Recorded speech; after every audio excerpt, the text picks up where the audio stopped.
Welcome back to another technical video. Today I'll be going through your question, answering it, and hopefully you find that solution that you need. Guys, remember to stay just a little bit crazy like me, and hopefully you get to that resolution. Now, let's continue on.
And that's it, guys.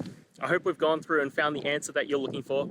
And look, if we did find that answer in your resolution, please hit the subscribe button. I'd really appreciate it.